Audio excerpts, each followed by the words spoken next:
Saudara, dalam doa-doa saya, sholat dalam bulan September, Agustus lewat September, Tuhan memberikan dua pesan kepada saya untuk disampaikan kepada umat Tuhan. Yang pertama bahwa Tuhan mengarahkan kepada kita pandangan iman kita kepada menjelang zaman baru. Kita tidak tahu kapan zaman baru itu datang. Kita tidak tahu apa yang akan terjadi di zaman yang baru. Tetapi Alkitab menjelaskan kepada kita, sebelum sampai kepada zaman yang baru itu, ada tanda-tanda yang diberikan Tuhan kepada kita. Jadi hari-hari ini kita minta kepada Tuhan agar supaya kita diberikan sebuah kepekaan untuk melihat zaman. Zaman yang terus semakin bergejolak, semakin terus bertambah segala sesuatu, dan hari-hari ini mungkin kita semua mendengar berita tentang krisis global, ya. Dan Alkitab sudah berkata bahwa hal itu sudah dikatakan sekian ribu tahun yang lalu. Jadi kita sebagai anak-anak Tuhan pastinya akan mempersiapkan dan sedang dipersiapkan oleh Tuhan. Yang setuju katakan amin. Kemudian yang kedua adalah tentang pelatihan. Bapak Ibu, kalau kita adalah murid-murid Tuhan, maka Tuhan akan selalu melatih kita, dan latihan ini yang diberikan Tuhan kepada kita adalah untuk mempersiapkan diri kita menjelang zaman baru. Nah, saya ingin membagikan sesuatu kepada kita, yaitu tentang pikiran. Ini bisa dibuka. Ya. Mengatasi overthinking. Overthinking itu adalah sebuah pemikiran yang berlebihan. Saudara, seringkali kita mungkin pernah berpikir sesuatu yang ininya sederhana, saudara. Tetapi ketika kita sudah mulai memikirkan itu, kemudian berkembang, dan seringkali overthinking itu ada di dalam satu area yang bernama negatif. Saudara, overthinking yang terus pemikiran yang berlebihan itu seringkali akan mengganggu iman kita, mengganggu aktivitas kita, mengganggu kehidupan kita. Nah, pada malam hari ini kita sama-sama akan belajar. Saudara, kita akan melihat terlebih dahulu sebuah contoh di dalam Alkitab. Naik. Contoh orang-orang yang overthinking dalam Alkitab. Ada dua pribadi yang didapati dalam Perjanjian Baru. Yang pertama adalah Marta. Saudara ingat Marta? Siapa Marta? Halo? Siapa Marta? Ada yang bernama Marta di sini? Ada yang bernama Marta, Bapak Ibu? Kalau ada bisa angkat tangan. Mudah-mudahan tidak seperti Marta yang di sini. Seperti ya. Nah, dalam Lukas 10 ayat 40 sampai 41 berkata begini. Sedang Marta sibuk sekali melayani, ia mendekati Yesus dan berkata, "Tuhan, tidakkah engkau peduli bahwa saudaraku membiarkan aku melayani seorang diri? Suruhlah dia membantu aku." Tetapi Tuhan menjawabnya, "Marta, Marta, engkau khawatir dan menyusahkan diri dengan banyak perkara." Saudara, ketika Tuhan Yesus datang ke rumah Marta, dan pada waktu itu mereka, Marta dan Maria, dalam keadaan duka. Saudara, sehingga Yesus datang ke sana dengan maksud mau menghibur mereka. Si Marta begitu melihat Yesus datang, dia segera memberitahu Maria, berkata, "Guru datang." Maka Maria bergegas menemui Yesus. Dari sejak Yesus masuk ke dalam rumahnya, Maria duduk di bawah kaki Tuhan, mendengar apa yang Yesus katakan. Sementara itu Marta sibuk di dapur. Sementara itu Marta sibuk memasak, mempersiapkan segala sesuatu yang akan untuk dijamukan kepada tamu agungnya. Tetapi Tapi saudara, yang kita lihat kenapa Marta menjadi disebut orang yang contoh menjadi overthinking adalah ketika dia melakukan sesuatu, dia tidak melakukan dengan tulus, dia tidak melakukan dengan hati, dia tidak melakukan sesuatu hal yang dia kerjakan dengan sukacita. Tetapi dia iri hati terhadap yang namanya Maria. Kenapa Maria tidak suruh membantu aku? Aku capek sendiri seperti ini. Jadi pemikiran yang berlebihan itu cenderung condong kepada sesuatu yang negatif. Ada iri hati, ada sesuatu yang merasa kok aku dibiarkan sendiri. Saudara, makanya Yesus berkata begini, Marta, Marta, engkau khawatir dengan menyusahkan diri dengan banyak perkara. Kekhawatiran seseorang seringkali membawa pikiran orang itu cenderung kepada hal yang negatif. Saudara, pikiran seseorang ketika pikiran itu berkembang, banyak hal yang mereka pikirkan. Saudara, akhirnya menuju kepada sesuatu yang negatif. Kenapa aku jadi sendiri seperti ini? Kenapa aku nggak dipedulikan? Yang dipedulikan hanya dia. Kenapa aku seperti ini? Kok dia seperti itu? Saudara, hal-hal seperti ini muncul setiap kali dalam setiap pribadi. Khusus hari ini kita melihat tentang Marta. Yang kedua adalah Petrus. Maka Yesus berpaling dan berkata kepada Petrus, "Hanyalah iblis, engkau suatu batu sandungan bagiku, sebab engkau bukan memikirkan apa yang dipikirkan Allah, melainkan apa yang dipikirkan manusia." Kenapa Yesus berkata demikian kepada Petrus? Karena konsep pada waktu itu ketika Yesus datang ada di Yahudi, di Israel, maka orang-orang Yahudi yang ketika itu ada dalam penjajahan Roma, mereka bersama-sama sudah berdoa dan menanti-nantikan yang disebut dengan Mesias. Mesias diharapkan menjadi raja atas seluruh Israel dan membebaskan penjajahan yang sedang terjadi yang dilakukan oleh orang-orang Romawi. Saudara, maka ketika mereka tahu bahwa ini adalah Mesias, Petrus tahu bahwa ini adalah Mesias, maka dia berkata, sebelum ayat ini adalah Yesus berkata, "Aku anak manusia akan diserahkan kepada orang-orang durhaka dan aku akan mati di salib." Maka Petrus berkata, tidak. Ya, tidak mungkin itu terjadi. Maka Yesus berkata, "Hei iblis, hanyalah engkau suatu batu sandunganku bagiku, sebab engkau bukan memikirkan apa yang dipikirkan Allah, melainkan apa yang dipikirkan manusia." Allah memikirkan keselamatan bagi manusia bukan hanya secara jasmani atau daging, tapi keselamatan jiwa dan roh. Tetapi manusia Petrus hanya memikirkan perkara yang untuk kedagingannya, sehingga Petrus melarang, tidak.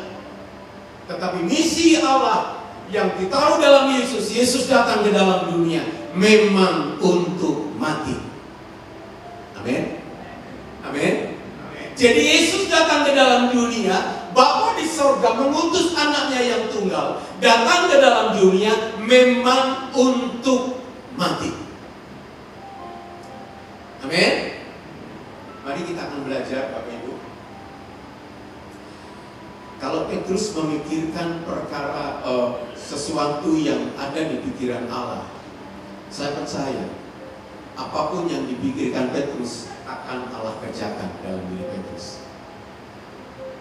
Seperti kita hari ini, ketika kita belajar memikirkan apa yang sedang dipikirkan Allah kepada dunia ini, dan kita ikut memikirkannya, maka apapun yang sedang saudara pikirkan, hal-hal yang ada dalam dunia ini, Allah sanggup mengerjakannya. Kalau kita memikirkan persekutuan doa ini, kalau kita memikirkan pekerjaan Allah, kalau kita memikirkan sesuatu persekutuan anak-anak Tuhan, hamba-hamba Tuhan, saya percaya keluarga saudara akan dipikirkan oleh Allah. Karena ini adalah keluarga Allah. Keluarga kita, keluarga yang kecil, itu akan dipikirkan oleh Allah. Amin. Mari kita akan belajar bagaimana cara mengatasi overthinking atau pikiran yang berlebih. Terus naik. Mazmur 55 ayat 23 berkata begini, serahkanlah khawatirmu kepada Tuhan, maka Ia akan memelihara engkau. Tidak untuk selama-lamanya dibiarkannya orang benar itu goyah. Menurut pemazmur ini, langkah yang pertama untuk mengatasi overthinking adalah menyerahkan kekhawatiran atau pikiran kita kepada Tuhan. Overthinking adalah suatu kondisi ketika seseorang memikirkan suatu hal secara berlebihan dan terus-menerus memikirkan sesuatu yang berlebihan dan terus-menerus. Saudara, itu akan menggerogoti pikiran kita. Itu akan menggerogoti hati kita. Itu akan mempengaruhi aktivitas kita, itu akan mempengaruhi iman kita. Ya, terutama hal-hal negatif atau masalah yang belum tentu terjadi. Hal ini biasanya menghasilkan kekhawatiran dan ketakutan dalam hidup. Berita ada tentang krisis global. Saudara percaya krisis global akan terjadi? Halo? Saudara percaya krisis global akan terjadi? Saya ingin tahu nih. Akan terjadi nggak? Ya. Situasi kondisi dunia hari-hari ini memang sedang carut marut. Gak karu-karuan, saudara. Tetapi inilah zaman, inilah situasi di mana bukannya Tuhan tidak mengerti, tidak tahu, dan tidak ada di dalamnya. Tetapi krisis global andai kata terjadi, di dalamnya justru Tuhan sedang berkarya. Kita sering berdoa begini, Bapak Ibu. Tuhan, berkatilah aku. Pernah saudara berdoa seperti itu? Pernah saudara? Lalu yang saudara terima apa? Seringkali kebalikannya loh, saudara. Betul enggak? Betul enggak? Seringkali itu kebalikannya. Doa itu ketika kita berdoa, Tuhan berkati aku. Tapi ternyata justru hal-hal yang membutuhkan dana, membutuhkan uang, mungkin anak, mungkin cucu, mungkin istri, mungkin suami, mungkin saudara datang bertubi-tubi ke tempat kita. Dan ketika kita harus memberikan kepada mereka. Karena doa kita, Tuhan berkati aku. Apakah itu bukan jawaban Tuhan? Itulah jawaban Tuhan buat kita. Kita dilatih supaya kita bisa mengelola kondisi berkat kita, supaya kita bisa menjadi berkat bagi orang lain. Yang setuju katakan amin. Saudara, seringkali ketika kita berdoa sesuatu, justru yang Tuhan berikan diperhadapkan kepada kita adalah kebalikannya. Misal, buah roh ada 9. Yang pertama adalah kasih. Tuhan, biarlah buah kasih itu ada padaku. Yang namanya kasih kan mengasihi toh, Ibu. Benar? Yang namanya kasih itu memperhatikan orang lain. Saya memperhatikan Bung Seva. Ya, Sevanya toh. Saya memperhatikan Bung Sevanya. Hari ini main saksofon luar biasa. Ya, saya perhatikan. Ini kasih, saudara. Ada interaksi sama-sama memberikan. Tapi tiba-tiba kalau kita sudah berdoa seperti itu, tiba-tiba justru Tuhan datangkan kepada kita orang yang kita benci, orang yang kita nggak suka, orang yang mungkin pernah menyakiti kita, mungkin orang itu yang pernah menonjok kita, memukul kita, menjatuhkan kita. Itu jawaban Tuhan buat kita, agar kita belajar untuk mengasihi.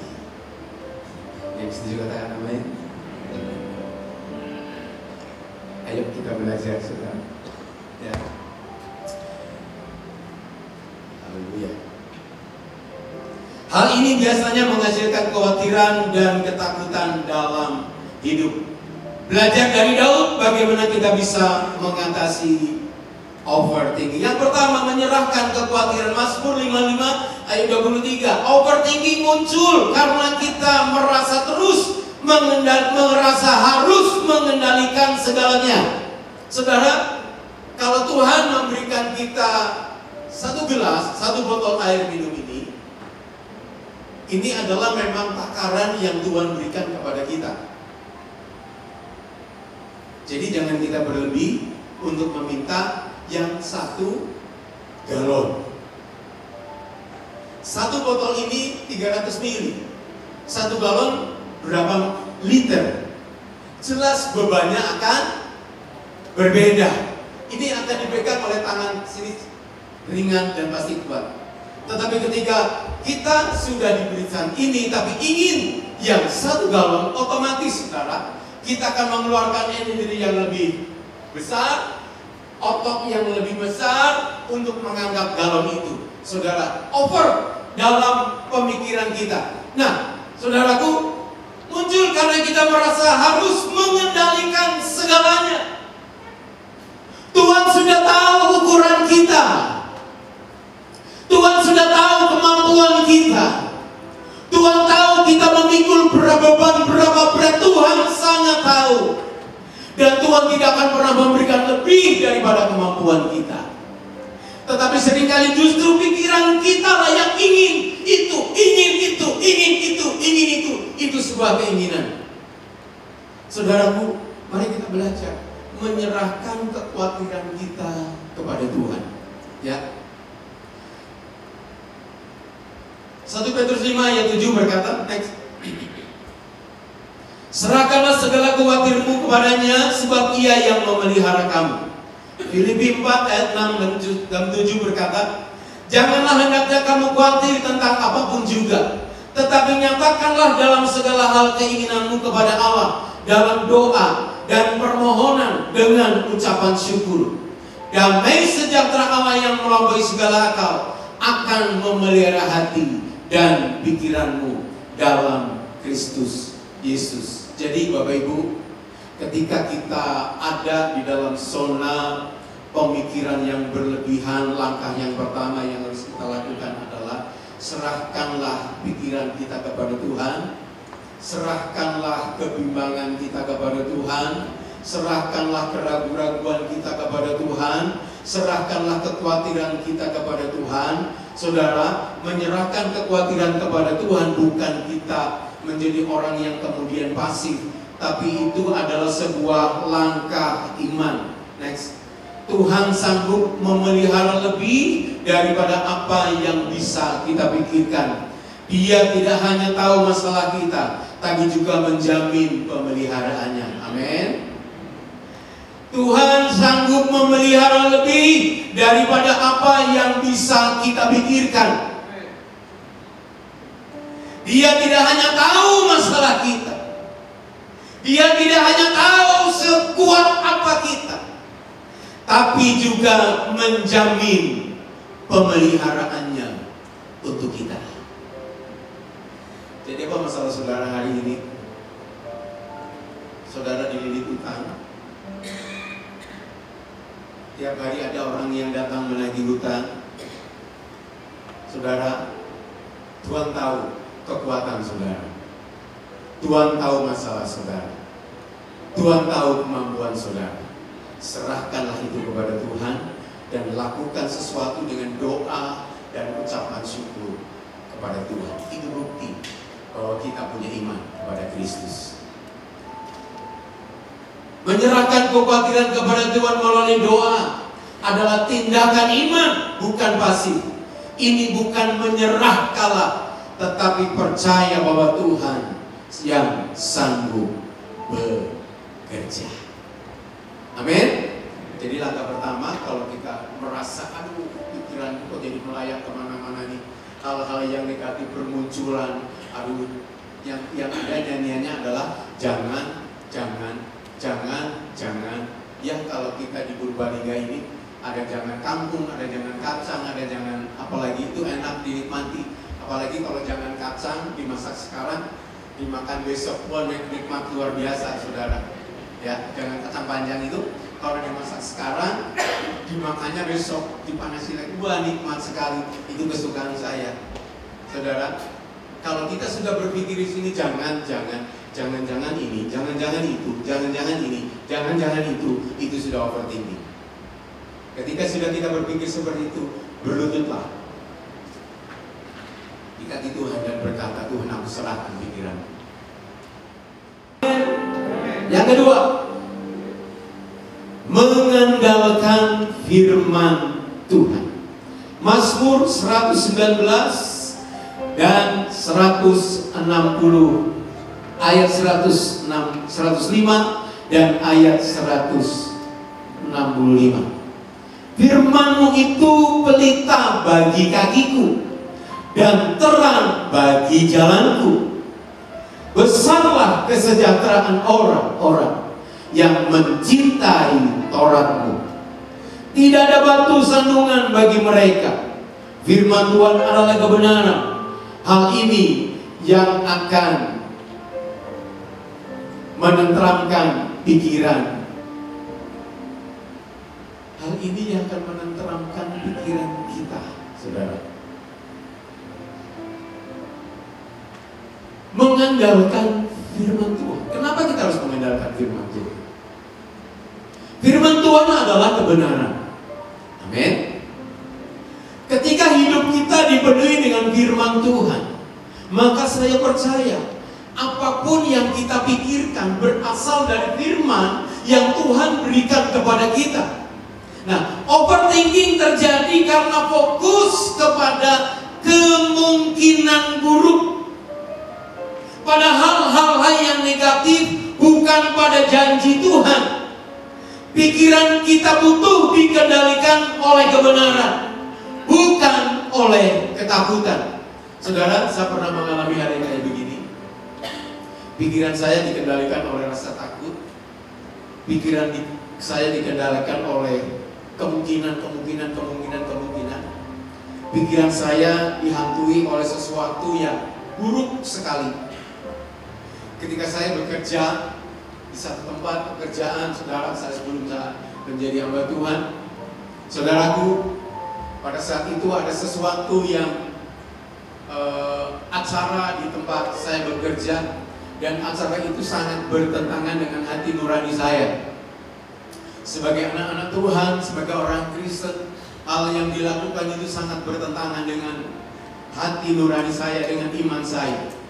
Sehingga hari itu saya harus berkata kepada manajer personalia, berkata, saya tidak akan ikut acara ini. Kemudian, tapi Bapak tidak boleh pulang dulu. Siap, saya akan menunggu. Saudara, selama saya menunggu, saya berbincang dengan security yang ada. Pak Ruben, kok nggak ikut? Nggak apa-apa. Nanti, saudara, ini security berkata begini. Nanti Pak Ruben punya masalah, dapat masalah. Nggak apa-apa. Saudara, itu di tempat kerja. Begitu pulang ke rumah, pikiran itu terus berkembang, saudara. Wah, dikuasai sedemikian rupa sehingga saya tidak bisa tidur. Sepanjang malam itu hanya memikirkan kata-kata negatif yang dilontarkan oleh security itu, bahwa nanti Pak Ruben akan menghadapi masalah yang besar. Nanti Pak Ruben bisa dipecat, nanti Pak Ruben bisa dikeluarkan, nanti bla bla bla. Itu menghantui pikiran saya, saudara. Pikiran yang berlebihan itu akhirnya membuat saya terikat dan terjerat, dan saya tidak bisa tidur. Sampai jam 4 pagi saya sadar saya belum tidur, Bapak Ibu. Akhirnya hari itu saya harus berlutut di tempat itu dan berkata kepada Bapa di sorga, Bapak, saya capek. Pikiran saya capek. Saya mau beristirahat. Izinkan aku tidur.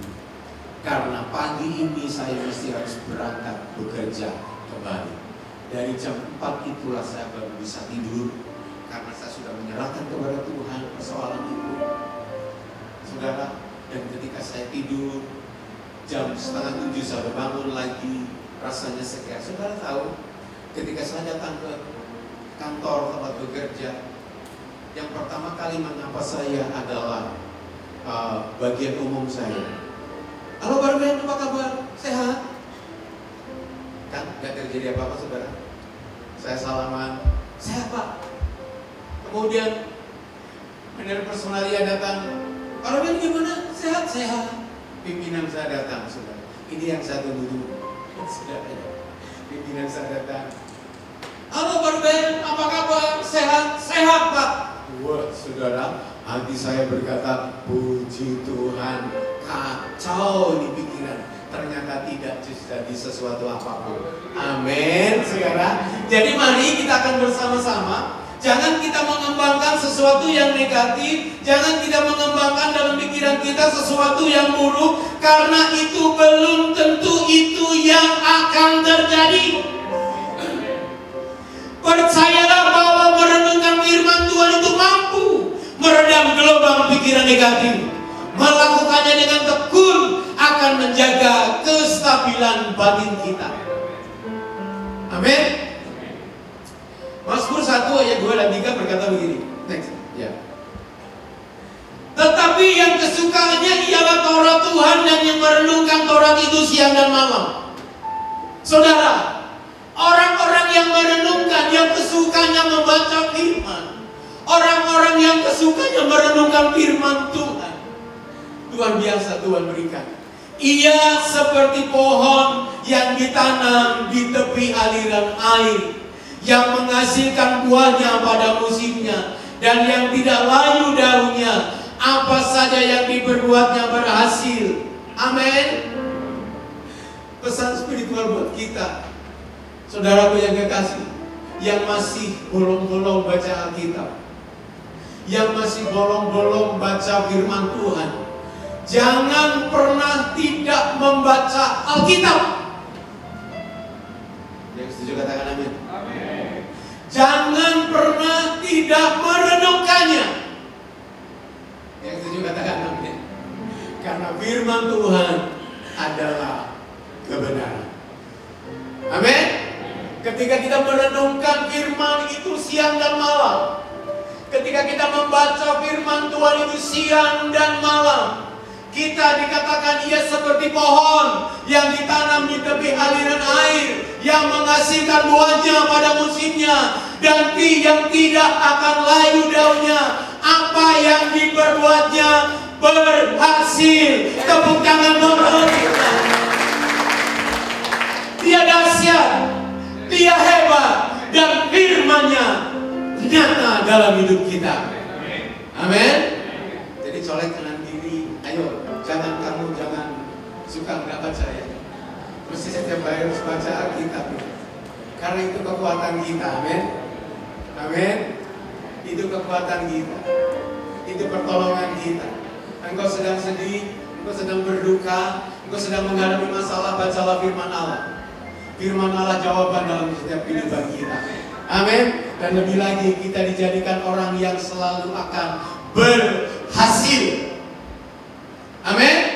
Ia seperti pohon yang ada di tepi aliran air, yang tidak pernah mengalami masa kering. Artinya apa Bapak Ibu? Berkat itu akan mengalir terus. Walaupun mungkin lambat, walaupun mungkin kecil, tetapi lumintir terus mengalir berkat itu dalam kehidupan kita. Yang setuju dan percaya katakan amin. Haleluya. Amin. Yang terakhir, senang kalau sudah berkata yang terakhir. Biasanya kan seperti itu ya. Kalau pendeta berkata yang terakhir, padahal yang terakhir itu masih 3 poin lagi, saudara. Nah, kalau sudah sampai yang poin yang kedua, ini yang terakhir sekali lagi. Yang terakhir, yang ketiga adalah ketika kita menjadi orang yang overthinking. Overthinking seringkali akan melemahkan iman karena memusatkan pada kemungkinan. Ya, orang yang overthinking itu negatifnya itu berpikir sesuatu yang mungkin, bukan pada Tuhan. Padahal itu belum tentu benar dan terjadi. Pikiran kita bisa menjadi musuh iman jika tidak diarahkan. Jadi perlu saudara, Bapak Ibu, kita perlu mengarahkan pikiran kita. Amin. Tadi dengan firman Tuhan, arahkan pikiran kita dengan iman kita. Kita percaya bahwa Yesus itu adalah Tuhan. Amin. Amin. Dia sanggup melakukan perkara yang luar biasa dalam kehidupan kita. Arahkan iman kita, pikiran kita kepada Kristus. Dia yang Allah turun ke dalam dunia. Dia mau rela mati untuk menebus dosa kita. Bukan hanya sampai di situ, tapi dia justru menyelamatkan kita sampai ke surga. Bukan hanya untuk masalah surga saja, tapi Yesus juga memperhatikan kita selama kita masih hidup dalam dunia ini. Jadi jangan pernah kau merasa khawatir. Tuhan Yesus berkata begini, janganlah engkau khawatir akan apa yang kau makan, apa yang akan kau minum, apa yang akan kau pakai. Tuhan berkata demikian. Saudara, apakah kekhawatiranmu itu bisa menambahkan sehasta saja usiamu? Tidak. Jadi mari kita belajar, Bapak Ibu, berpikirlah sesederhana mungkin. Amin. Pikirkanlah apa yang ada di depan kita saja. Udah nggak perlu tengok kanan, tengok kiri, dan lain sebagainya. Apa yang ada di depan kita? Dan ketika apa yang ada di depan kita itu mungkin sesuatu yang menonjok kita, memukul kita, menghantam kita, mungkin melemahkan kita, percayalah, Yesus ada di hadapan kita. Yesus ada di tengah-tengah kita. Yesus ada bersama kita. Yesus yang akan menolong kita. Amin. Nah, kita contoh saudara, Daud, 1 Samuel pasal 30 ayat 6, ya. Dan Daud sangat terjepit karena rakyat mengatakan hendak melempari dia dengan batu. Jadi Daud ini pulang dari berperang, saudara, sampai ke tempatnya dia di Ziklag itu. Nah, begitu sampai di sana ternyata kota itu sudah dibakar. Semua istri, anak-anak dibawa, diangkut oleh musuh. Nah, orang-orang yang ikut dengan Daud 600 orang jumlahnya, mereka semua berkata akan melempari Daud. Kenapa?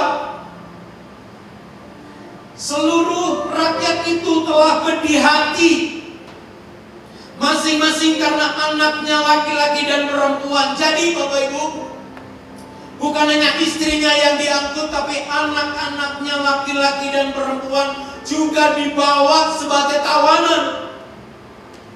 Kemudian, tetapi Daud, kalimat yang kedua, tetapi Daud menguatkan kepercayaannya kepada Tuhan Allahnya.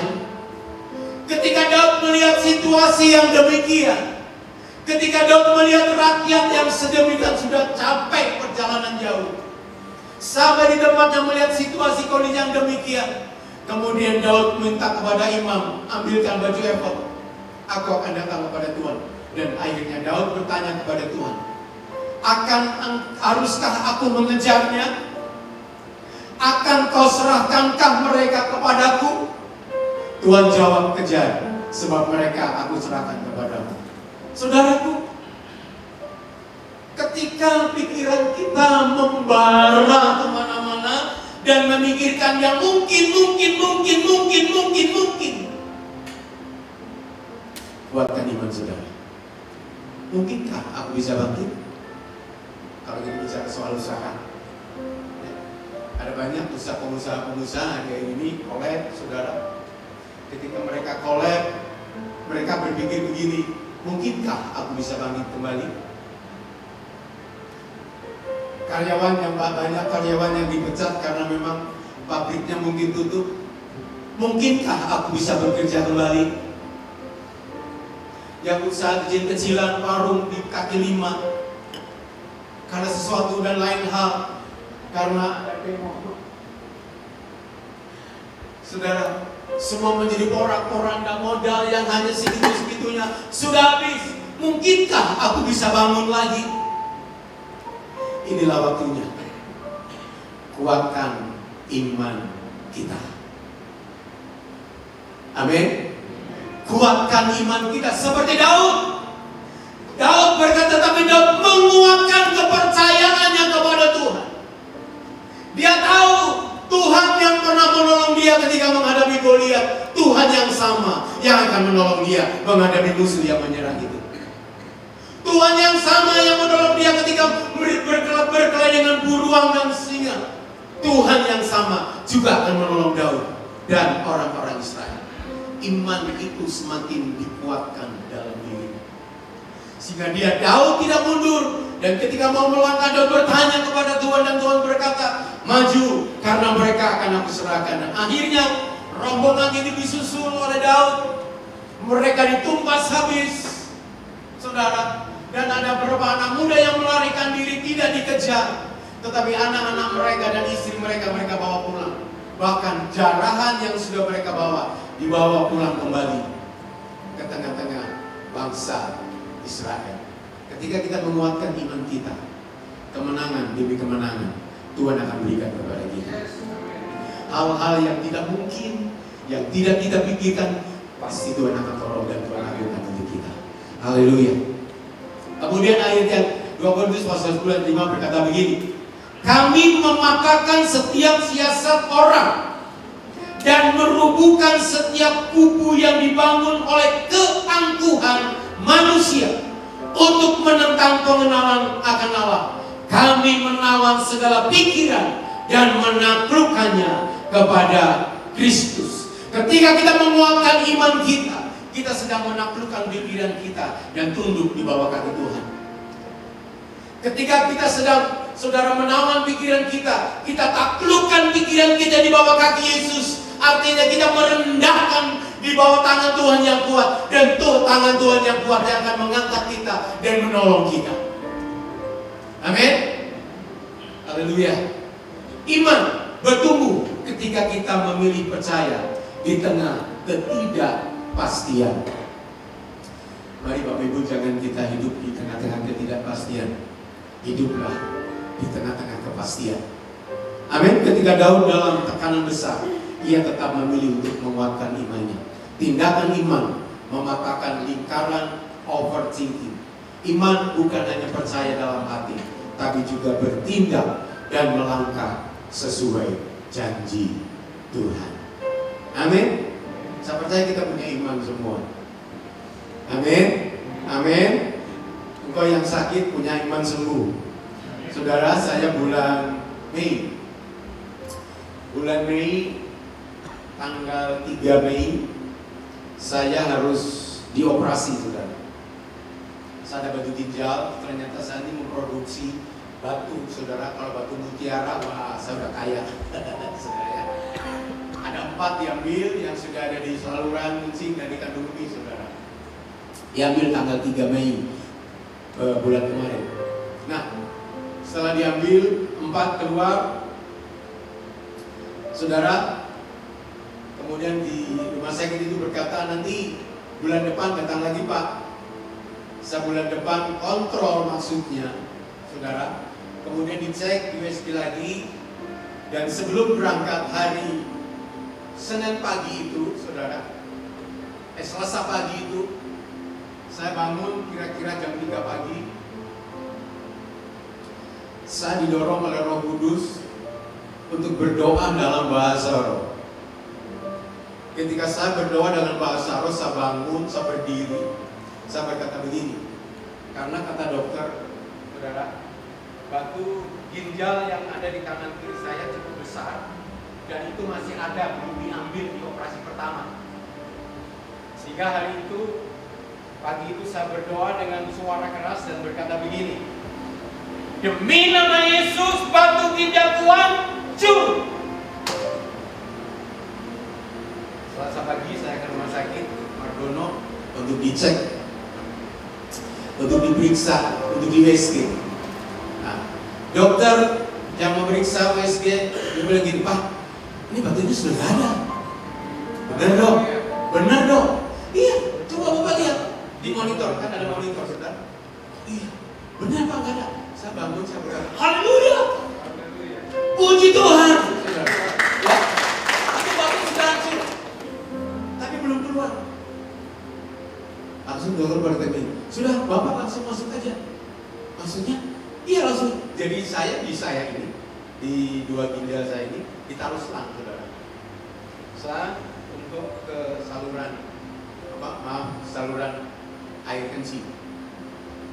Sekalian selangnya dilepas dan itu batu yang pasti sudah hancur itu Pak batunya, kata dokter. Oh iya, batunya pasti sudah hancur. Saya iman berkata begitu, saudara. Ya, akhirnya hari itu saya masuk langsung dioperasi lagi dan diambil itu selangnya, saudara. Saya opnam lagi. Nah, setelah selesai semua dilepas, semua dari tubuh saya ke belakang, saya buang air kecil. Waduh, saudara, saya sambil merinding, saudara, seperti pasir. Nggak tahu ya, kalau saya nggak kumpulin, saudara. Saya nggak kumpulin, banyak sekali. Saya sampai merinding, saudara. Batu itu hancur dan remuk oleh kuasa Tuhan. Amin. Ayo kuatkan iman saudara. Mungkin engkau sekarang lagi sedang menghadapi sesuatu yang menurut saudara berat, menurut saudara tidak mungkin, menurut saudara susah, menurut saudara tidak ada yang bisa menolong aku, tidak mungkin. Hai saudaraku yang kekasih, kuatkan iman saudara. Karena Yesus tetap sama.